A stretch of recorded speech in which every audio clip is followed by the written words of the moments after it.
We're now in Hanoi, and we'll be in this region for the next week. We're now trying to find a hotel room slash hostel slash guest house slash place that we can just sleep on the floor for a cheap price. It's really hot, even in the shade, with a giant book bag. Oh, that guy thought I was filming him. Little did he know I was filming my own reflection. Silly boy. Alright, so I got some fish. This meal is called chaka. And I was given all these individual ingredients that you're supposed to put together. And I was told very specifically as to how to go about doing it.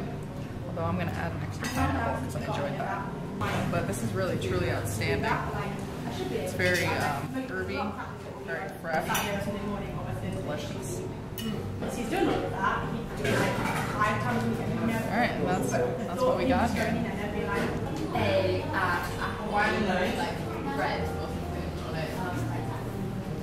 Well, I'm sure I didn't do that in a very ladylike manner, but this was good.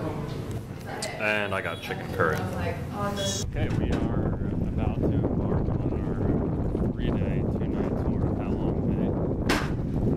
First night we'll be on the boat.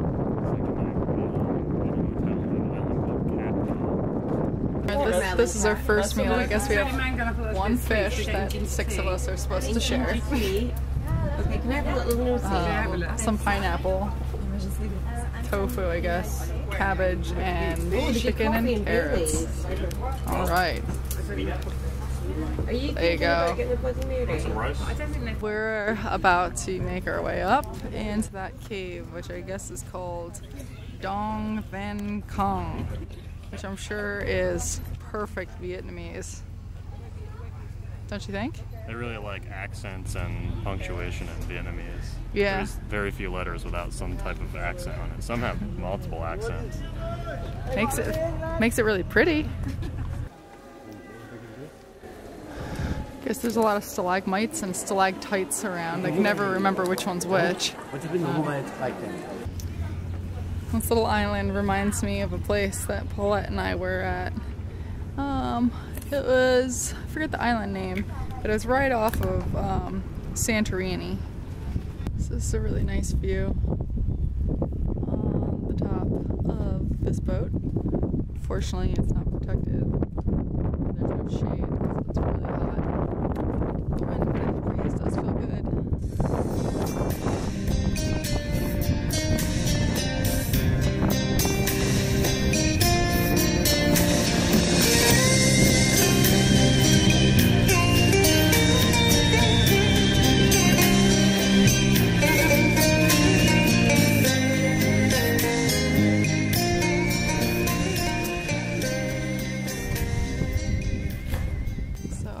We're being screwed a little bit here because I am under the impression that they're gonna try to make us believe that this is a floating village. Here's the floating village, Justin. Aren't you so happy we paid for this excursion to see this village right here? And the tour's over. Wonderful. It has to be said, overall, it's been really disappointing so far. When we were in Hanoi, we planned on shopping around for a boat trip out here, and we went to 2 places. The first place, the place we were staying, was where we booked it through. It was $75 per person for 2 nights, which is a good price. The second place we went to was $190 per person for 2 nights. So we said, screw it, we're not shopping anymore, we're just going with the $75 one. That seems cheap enough. Probably in hindsight, that wasn't such a good idea. The first problem was that we showed up here, the first thing to do once we got to the boat was eat lunch on the boat. We were at a table of 6 people. We had 1 fish per 6 people. And they had optional bamboo boat excursions from there, which not included in the price. It was an optional extra. They quoted us at 120 dong per person, which is about $6. We asked what was included with that, what to expect. They told us we were going to go to a floating village, and they said that we would go through a cave and check out some of the scenery, and all in all it would be a 40-minute ride. Okay, so we decided to do it. So we went on the bamboo boat trip. It was not 40 minutes. It was about 30 minutes or so. Oh, that's pushing it. It was probably like 20. Between 20 and 30, something like that. Also, no floating village at all. So we get back to the fishing farm village where the boat was docked. We get back on the boat, and we told them we're not paying for it because we were told that it was a 40-minute ride and we would be going to a floating village. That's what we were interested in. We did get some nice scenery, but we didn't get what we paid for, or what we agreed to pay for, so we refused to pay. It became a huge ordeal. They said that they weren't going to give us a room on the boat in order to, if we didn't pay them. He kept saying that we could sleep in the sea. Yeah, we were threatened by being told we can sleep in the sea. I also started cursing at him because I was really pissed, and he said, don't swear at me, my friend. I told him I wasn't his friend. Because friends don't lie to other friends. Yeah, it was... so we really had no choice because we're in the middle of the sea on this boat, and he's telling us that he's not going to give us a room. And he didn't for a good hour. Everyone else had the room. We were sitting in the thing, so it's only $6 each, $12 total. He also said he would give us a 10,000 discount for the inconvenience of him lying to us, even though he didn't accept that he lied to us. He didn't admit that. So we ended up paying the money. It took a lot for us to do that. We had to suck our pride and just do it, because it was either we refuse on principle, but it's only $12, and then we screw ourselves over out of this seemingly nice trip. So we paid the money and got our room. We went on a kayaking trip, which was supposed to start at 3 p.m. It started at 5 p.m., so they screwed up the itinerary. Then when we got in the kayak, they told us that we have a maximum of 30 minutes. I just don't know what to say. I'm extremely disappointed with what we're being offered. As we were kayaking for a 30-minute ride, we passed some kayaks from another boat. We asked them what the situation was for them, and they said when they got into their kayak, the crew on their boat just said, okay, go paddle, see you later, and there was no time limitation at all. We're also docked right now where we're going to be sleeping tonight, so I'm not really sure I understand why there's any kind of restriction on the time at all. We should be able to kayak all night long if we want to.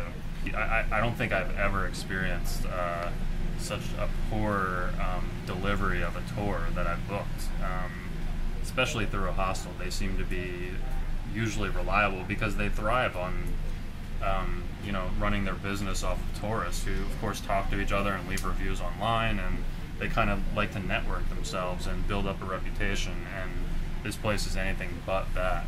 This is our eating area.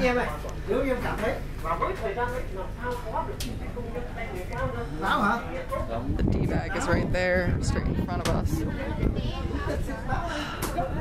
So you'll notice all these other boats have a lot going on. Ours is pretty stark and falling apart. Look at these. See, they're having fun. And lights and shade in the sun.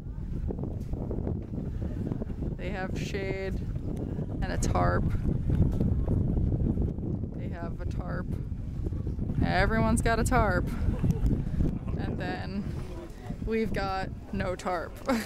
So during the heat of the day, not now because now it's lovely, but during the heat of the day, we were scorching out here. Not to mention the tables and chairs. Oh, and we have these wooden, oh yeah, look at that. Folding chairs that everyone's supposed to we can maybe sit later on in those lifeboats. But yeah, we have, I think, 2 mats for people to sit on, and the rest of them are just wood.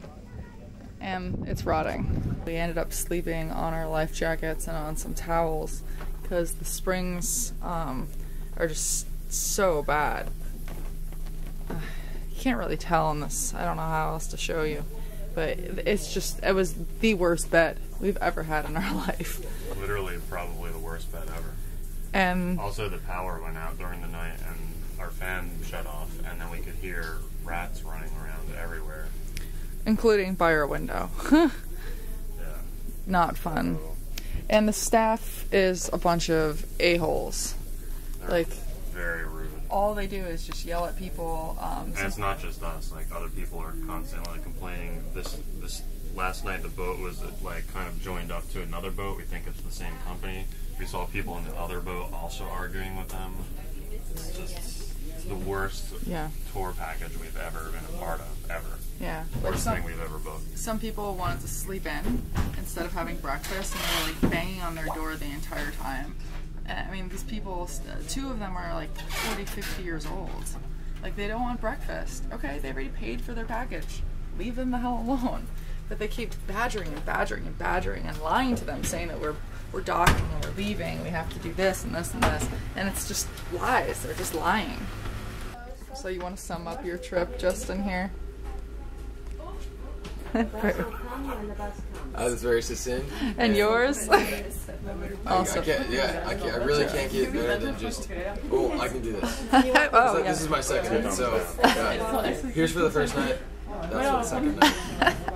We've only had 1 night so far, so tomorrow Believe me, by tomorrow.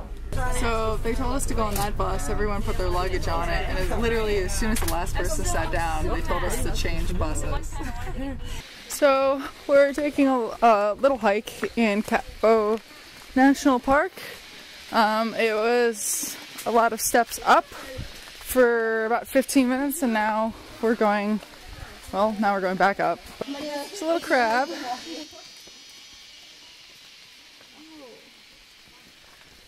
Where you see crabs on the hike, especially with an ascent. So this is the view from Gulam Peak, it's called.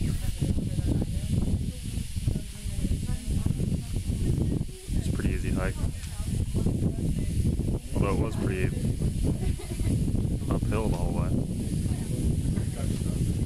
And another view over here.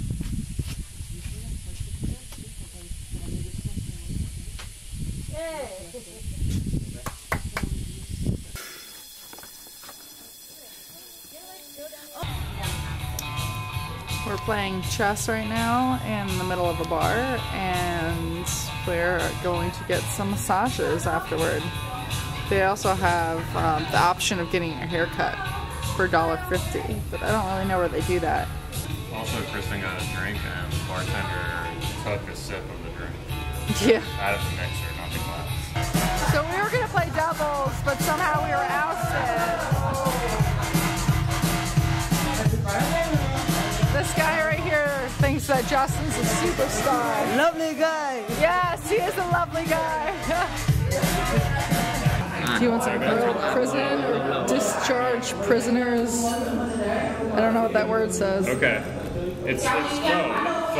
Or some steamed clams. Okay, discharge. Yeah, one. So we were picked up this morning at 8:30. And then we drove around Katba for an hour picking people up, driving in circles. We were backing up down streets. We also circled back past our hotel like 45 minutes later. The disorganization continues. And now they just moved everyone to one side of the boat because it was tipping. The boat was tipping this way. At least we have a tarp now, though.